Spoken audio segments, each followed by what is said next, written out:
banyak sekali menghadapi ketangguhan memungkinkan kita untuk tetap tenang dan fokus saat menghadapi situasi sulit.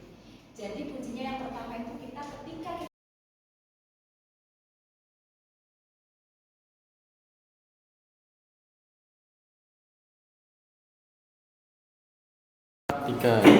Selamat siang Bapak Ibu guru yang terkasih.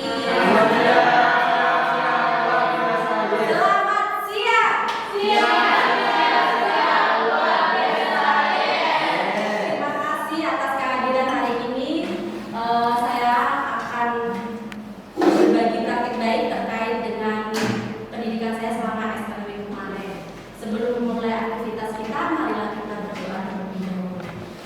Dalam nama Bapa dan Putra dan Roh Kudus.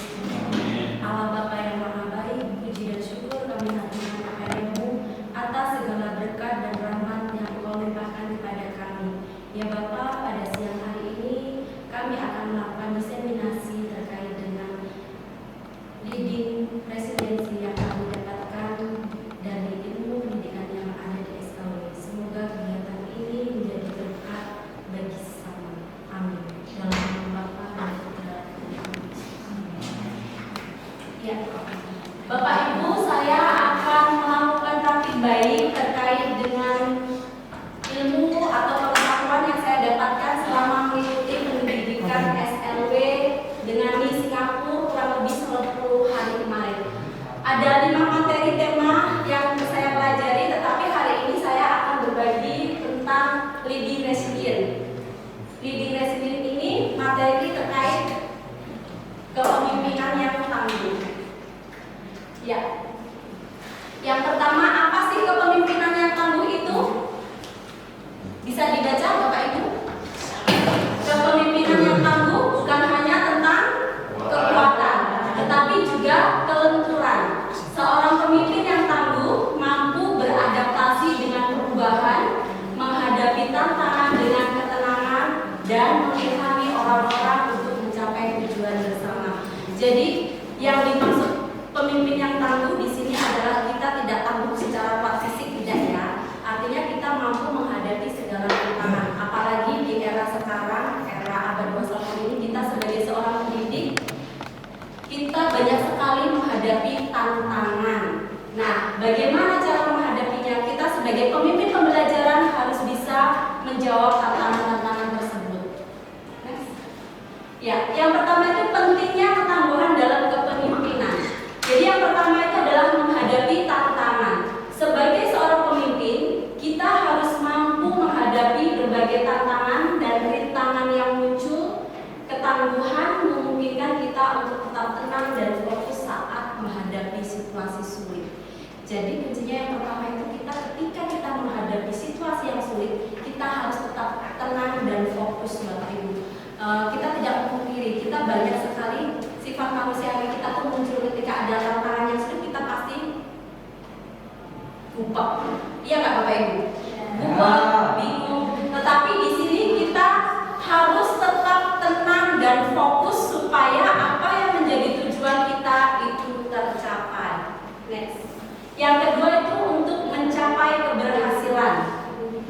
Dengan memiliki ketangguhan, pemimpin dapat menjadi teladan bagi timnya dan memotivasi mereka untuk tetap bersemangat dan dalam menghadapi kendala dan hambatan. Jadi untuk mencapai kesuksesan kita di sini harus tetap selalu mensupport satu sama lain.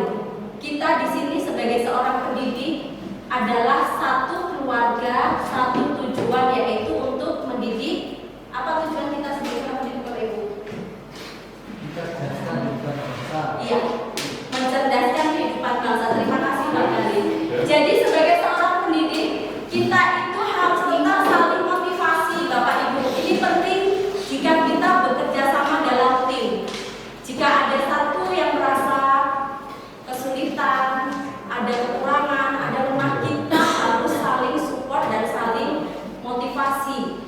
Hilangkan sikap iri ataupun marah ataupun kesal atau apa, itu tidak boleh. Tetapi tetap kita saling motivasi.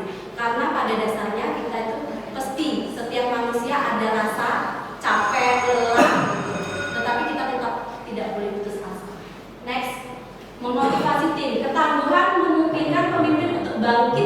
kembali dari kegagalan dan terus berjuang menuju kesuksesan. Hal ini penting untuk mencapai tujuan organisasi yang lebih besar. Jadi tetap ya Bapak Ibu, apapun itu vitamin kita sebagai seorang pendidik yang bekerja dalam satu tim, satu lingkungan, itu tetap harus satu visi dan satu misi, tetap harus saling motivasi. Saya harap di lingkungan kita tetap saling motivasi ya Bapak Ibu. Tidak ada kan? Kita harus satu, tetap harus saling motivasi. Next. Ya. Yang kedua itu adalah membangun kepercayaan diri. Di sini ada beberapa yang termasuk cara untuk membangun kepercayaan diri. Yang pertama itu adalah tubuh kita harus tetap tegap, dalam arti tetap tegap siap ya Bapak Ibu. Tetap tegap di sini harus siap, yaitu berdiri dengan tegap dan pandangan yang terarah. Kemudian yang memberikan kesan percaya diri yang kuat.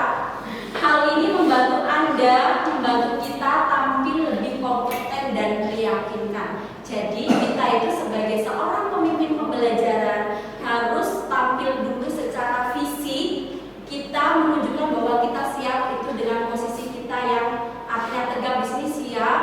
Ya benar-benar kita dari penampilan, dari cara kita berbicara, dari gestur kita, itu kita harus menunjukkan benar-benar bahwa kita seorang pemimpin pembelajaran yang baik, supaya ketika kita tampil di depan sebagai seorang pemimpin pembelajaran, kita benar-benar dipercaya, diyakini sama siswa ataupun siapapun yang di hadapan kita bahwa kita itu adalah seorang pemimpin yang baik. Next. Kedua cara maunya adalah senyuman yang cerah.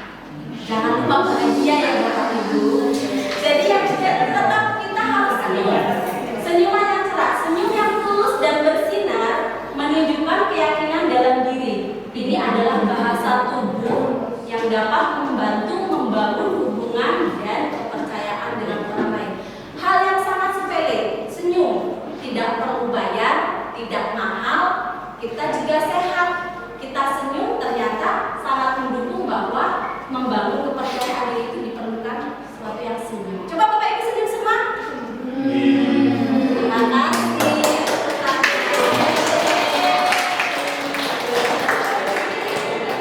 Next.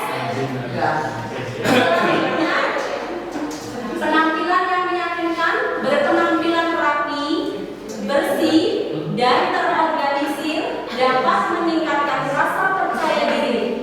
Ini membantu Anda menyampaikan pesan dengan lebih efektif. Jadi berpenampilan itu penting ya Bapak Ibu. Ternyata mungkin bagi ada yang punya pikiran kalau yang penting saya berpakaian yang cerah. Ternyata untuk menjadi seorang pemimpin yang baik itu kita harus berpenampilan rapi. Itu penting. Bersih terutama. Tidak harus yang pakaian mahal. Yang penting rapi, bersih, kemudian terorganisir. Dalam arti ya pakai baju yang match, tidak tabrakan, warnanya tidak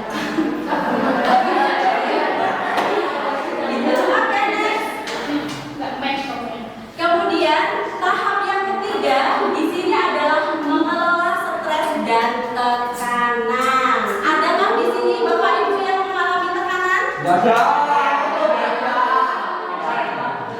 Ada tip ya. Cara mengelola stres dan tekanan yang pertama itu dengan cara mengenali sumber stres. Itu yang pertama. Jadi kenali dulu. Penting untuk mengidentifikasi faktor-faktor yang menyebabkan stres dalam pekerjaan kita sehari-hari. Hal ini akan membantu Anda membangun strategi yang tepat untuk mengelolanya. Jadi yang pertama itu kita kenali dulu sumber yang membuat kita stres itu apa Bapak Ibu. Jadi supaya kita tetap bisa mengelola stres dan tekanan, yang pertama kita kenali stres kita itu sumbernya dari mana, masalahnya apa. Kemudian ketika kita sudah mengidentifikasi sumbernya, menghadapi segala tantangan, apalagi di era sekarang, era abad 21 ini, kita sebagai seorang pendidik, kita banyak sekali menghadapi ketangguhan memungkinkan kita untuk tetap tenang dan fokus saat menghadapi situasi sulit. Jadi kuncinya yang pertama itu kita ketika kita bisa menjawab tantangan-tantangan tersebut. Next. Ya, yang pertama itu pentingnya ketangguhan dalam kepemimpinan. Jadi yang pertama itu adalah menghadapi tantangan. Apa yang menjadi tujuan kita itu tercapai. Next. Yang kedua itu untuk mencapai keberhasilan. Seorang pendidik, kita itu harus tetap saling motivasi, Bapak Ibu. Ini penting jika kita bekerja sama dalam kesuksesan. Kita di sini harus tetap selalu mensupport satu sama lain.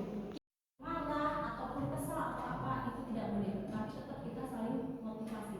Karena pada dasarnya kita itu pasti setiap seorang pendidik yang bekerja dalam satu tim, satu lingkungan itu tetap harus satu visi dan satu misi, tetap harus saling motivasi. Termasuk cara membangun kepercayaan diri yang pertama itu adalah tubuh kita harus tetap tegak dalam arti bukan tegak siap ya Bapak Ibu, tetapi tegak di sini harus siap, yaitu kemudian yang memberikan kesan percaya diri yang kuat.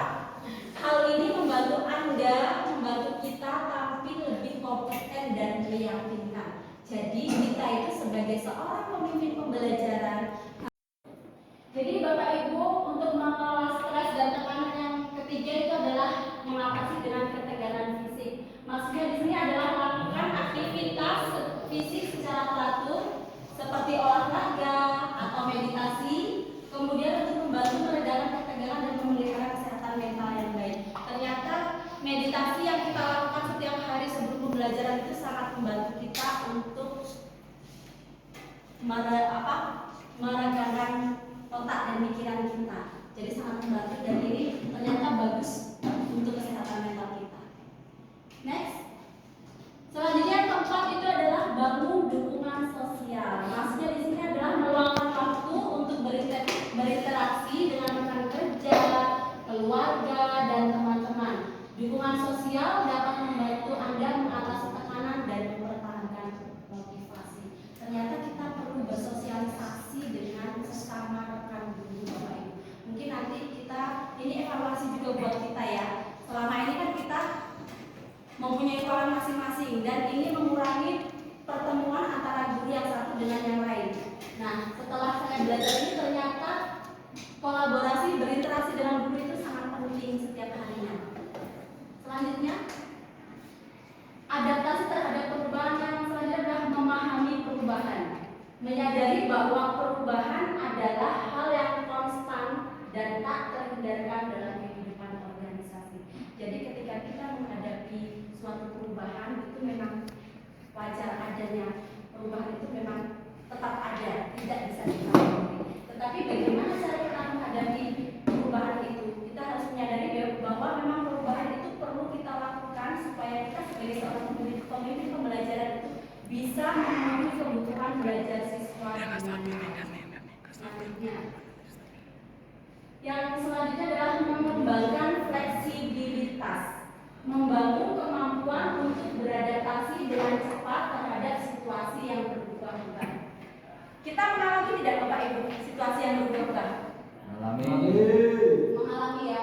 Nah di sini yang perlu kita kembangkan ketika kita mengalami situasi yang berubah itu adalah dengan fleksibilitas. Kita fleksibel saja. Ketika ada perubahan, ya bisa jadi hari ini A, besok B, misalkan begitu.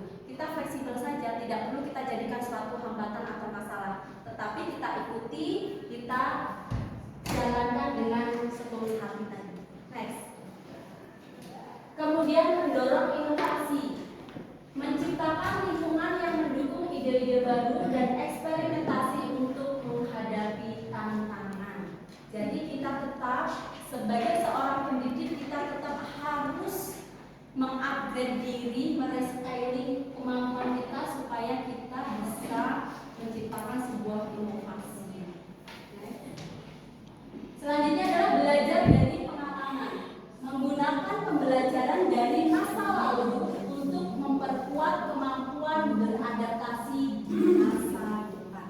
Jadi Bapak Ibu, kita sebagai seorang pemimpin pembelajaran itu perlu melakukan adanya refleksi.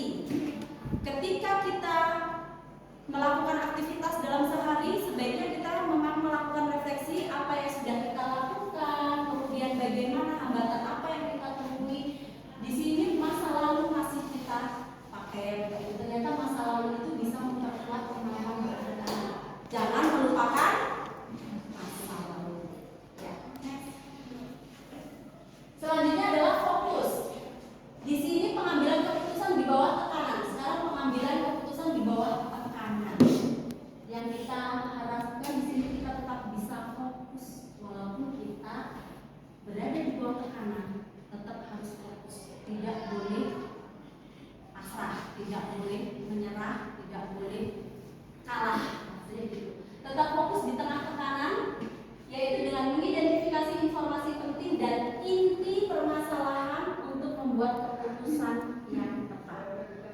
kita di bawah tekanan, kita harus bisa membuat keputusan yang tepat, yaitu dengan cara mengidentifikasi permasalahan yang ada itu apa sebenarnya dari tetap harus melakukan refleksi. Selanjutnya adalah keseimbangan, menjaga keseimbangan. Di sini adalah menimbang dengan cermat berbagai opsi dan konsekuensinya, pertimbangkan dampak keputusan pada semua pihak yang terlibat. Jadi di sini kita tetap harus cermat, kemudian kita harus mempertimbangkan konsekuensi apa yang akan didapat, yang diterima, kemudian dampak dari keputusan tersebut itu apa. Gitu. Next. Selanjutnya adalah keberanian. Maksud dari keberanian di sini memiliki keberanian untuk bertindak cepat dan mengambil keputusan yang sulit, tetap tenang, di bawah tekanan dan percaya pada instingmu. Kita menggunakan akal kita. Jadi kita harus mengambil keputusan itu didasari dengan sikap yang tenang. Selanjutnya memotivasi tim dalam menghadapi tantangan, yaitu yang pertama itu menetapkan tujuan bersama. Penting kita untuk menyatukan visi dan misi, dan kita harus menetapkan tujuan yang ingin kita capai itu apa, goalsnya itu apa, itu penting. Kemudian merumuskan tujuan yang konkret dan bermakna agar tim dapat bekerja sama mencapai hasil yang diharapkan. Tapi ya Bapak Ibu, kita dalam satu keluarga, satu lokasi tetap harus saling mendukung. Next. Memotivasi tim dalam menghadapi tantangan. Yang pertama di sini hargai upaya dan kemajuan. Berikan apresiasi atas setiap usaha dan kemajuan yang dicapai untuk menjaga semangat dan antusiasme tim. Jadi kita jangan lupa Bapak Ibu, ketika kita sudah berusaha, berupaya, kita sudah maksimal, kita tetap harus memberikan apresiasi kepada rekan kita, walaupun itu kecil, dengan ucapan terima kasih ya sudah membantu, selamat ya kemarin sudah melakukan kegiatan ini baik loh. Itu ternyata penting sekali Bapak Ibu. Selanjutnya, next. Selanjutnya adalah dorong kreativitas dan inovasi. Kita memberi kebebasan bagi tim untuk bereksplorasi pendekatan baru dalam menghadapi tantangan. Jadi kita memberikan dorongan motivasi kepada rekan kita supaya rekan kita, diri kita itu lebih kreativitasnya muncul, kemudian bisa menciptakan inovasi dari yang sudah ada. Selanjutnya, fasilitasi belajar dari kegagalan, yaitu menjadikan kegagalan sebagai peluang untuk belajar dan tumbuh, bukan untuk menyalahkan. Jadi kita belajar dari kegagalan. Tetap Bapak Ibu, refleksi itu tetap penting. Refleksi itu tetap penting kita lakukan setiap hari. Bahkan ya, kami selama di SLW itu setiap hari dituntut untuk refleksi. Jadi setiap hari kami merefleksikan apa yang sudah dipelajari. Tujuannya di sini supaya kita mengenali apa yang sudah kita lakukan, kekurangan apa, hambatan apa yang kita temui, dan kita dapat mengidentifikasi dan menemukan solusinya. Selanjutnya, memelihara semangat dan antusiasme. Yang pertama adalah merayakan kesuksesan. Jangan lupa Bapak Ibu, setelah kita berusaha, berupaya dengan maksimal, kita harus merayakan kesuksesan. Jadi ketika tim mencapai tujuan atau melewati tantangan, penting bagi pemimpin untuk menghargai dan merayakan keberhasilan mereka. Hal ini membantu mempertahankan semangat dan antusiasme anggota tim. Jadi kita tetap harus merayakan, walaupun tidak perayaan besar di sini maksudnya ya. Kita bisa merayakan dengan hal-hal kecil ketika kita sudah selesai melakukan aktivitas apapun. Selain memberi apresiasi, kita juga patut merayakan, walaupun merayakan itu hanya sekedar kita rayakan minum bersama, makan siang bersama, atau kita ngobrol sharing-sharing bersama. Jadi hal yang kita lakukan. Selanjutnya adalah fokus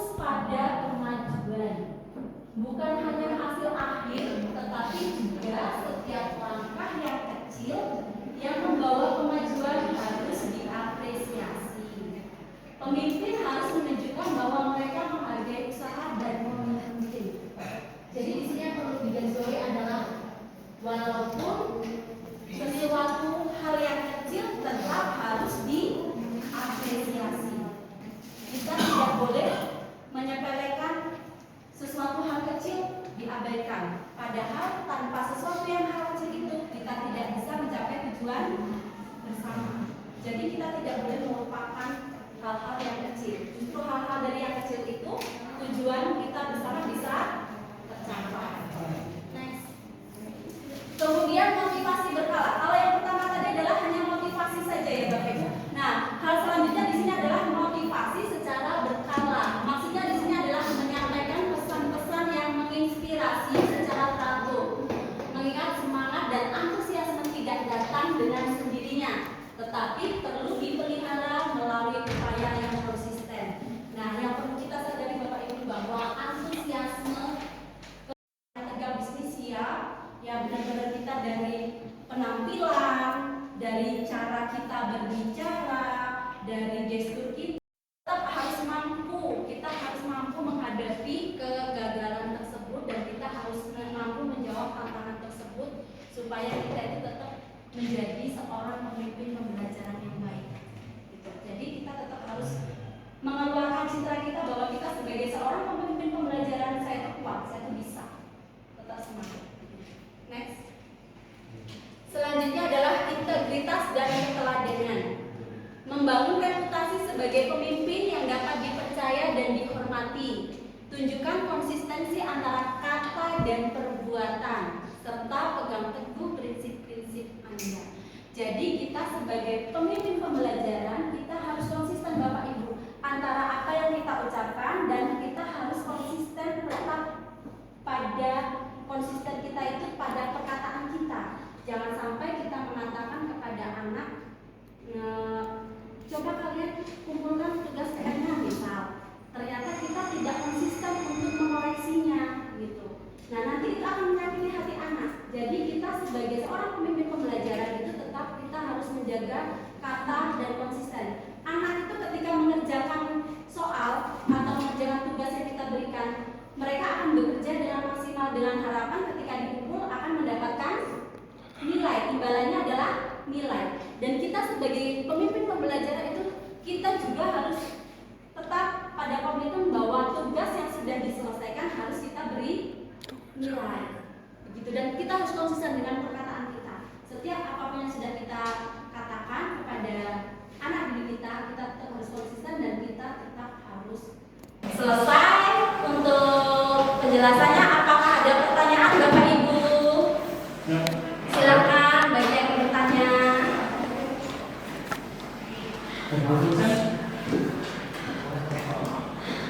Ayo. Silakan Mbak Mimi. Iya, Pak Arya mau tanya? Silakan. Ya Bu, kalau misalnya ada anak yang belum mengerjakan secara maksimal gitu Bu, lalu sebagai pemimpin pembelajaran kita harus bagaimana Bu? Ada siswa yang belum maksimal mengerjakan tugas. Betul. Sebagai seorang pemimpin pembelajaran harus apa? Nah, tentunya kita harus mengenali dulu karakter anak tersebut. Menurut saya, kita gali dulu, kita identifikasi dulu permasalahannya apa yang dihadapi oleh anak tersebut. Kenapa kok tidak selesai mengerjakan tugasnya? Kita panggil dulu secara pribadi. Di sini dengan bahasa kita coaching ya anak tersebut. Kita tanya, kita gali dulu apakah ada masalah, kemudian masalahnya apa, kita bantu supaya dia mengenali hambatan apa sehingga dia tidak bisa mengerjakan tugas tersebut. Nanti ketika kita sudah menemukan hambatannya apa, nanti kita bisa berkomunikasi lebih lagi untuk menggali kira-kira dari siswa tersebut ada ide apa untuk mengatasi masalahnya tersebut. Jadi sebagai seorang pemimpin pembelajaran kita tidak bisa mengintai anak bahwa kamu harus A, kamu harus B, kamu harus C, tidak bisa. Tetapi kita memaksimalkan bahwa sebenarnya anak itu mampu untuk menyelesaikan masalahnya sendiri dengan mendampingi. Terima kasih. Terima kasih Pak Aryo. Terima kasih Pak Aryo. Ada lagi Bapak Ibu? Ya mungkin kan.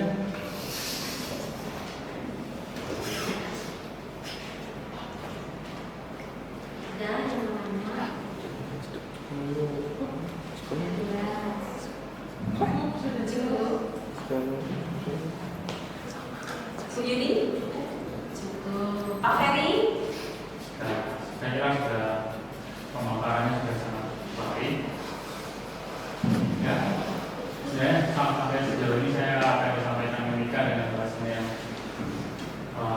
terhafal. Saya sangat bisa. Bisa di. Ya, sangat baik. Siap untuk berubah, Pak? Siap untuk menjadi pemimpin pembelajaran yang tangguh, Bapak Ibu ya? Oke. Kita bikin ya, ketika saya akan mengatakan Bapak Ibu Yosudarso, Bapak Ibu Guru Yosudarso, kita jawab tangguh gitu ya. Oke, siap ya? Bapak Ibu Guru SMA Yosudarso. Terima kasih Bapak Ibu.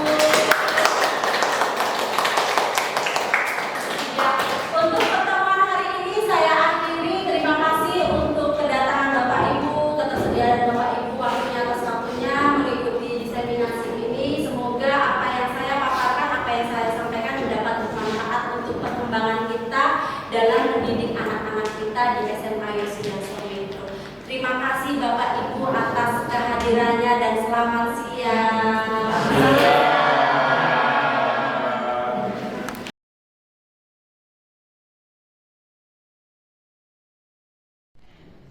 Perkenalkan, nama saya Valentina Yesi Febriani. Saya adalah Wakil Kepala Sekolah Bidang Kurikulum di SMA Yosudarso Metro. Saya merasa senang dan juga bersyukur mengikuti kegiatan diseminasi mengenai Leading Resilience yang disampaikan oleh Ibu Ika Puspitasari. Di sana saya mempelajari banyak hal, terutama bagaimana cara untuk menjadi seorang pemimpin pembelajaran. Seorang pemimpin harus tangguh dan juga lentur. Tangguh untuk dapat bisa mengatasi segala hambatan dan kesulitan, dan juga lentur untuk bisa selalu beradaptasi dengan perubahan yang terjadi. Untuk kedepannya semoga semua guru di SMA Yosudarso Metro dapat menjadi pemimpin pembelajaran di kelasnya masing-masing, sehingga dapat membawa dampak perubahan yang positif bagi sekolah maupun masyarakat. Terima kasih. Perkenalkan, saya Suster Cornelia HK, Guru BK SMA Yosudarso Metro. Saya senang dan bangga mengikuti diseminasi yang dilakukan oleh Ibu Ika Puspitasari terkait dengan pemimpin yang tangguh. Sebagai seorang pemimpin pembelajaran, kita harus tangguh dan lentur dalam mendidik dan membimbing anak dan menghadapi tantangan perubahan dunia pendidikan. Harapan kami sebagai guru SMA Yosudarso Metro, kami harus berani berinovasi dalam kepemimpinan pembelajaran di sekolah ini untuk menjawab tantangan pendidikan abad ke-21. Kami bangga dan berterima kasih punya teman Bu Ika Puspitasari yang mampu membagikan pengalaman pembelajarannya untuk kami semua. Terima kasih dan selamat sore. Perkenalkan, nama saya F. Ivana Yudi Astri. Saya guru SMA Yosudarso Metro. Saya akan testimoni mengenai diseminasi yang dilakukan oleh Bu Ika Puspitasari mengenai kepemimpinan yang tangguh.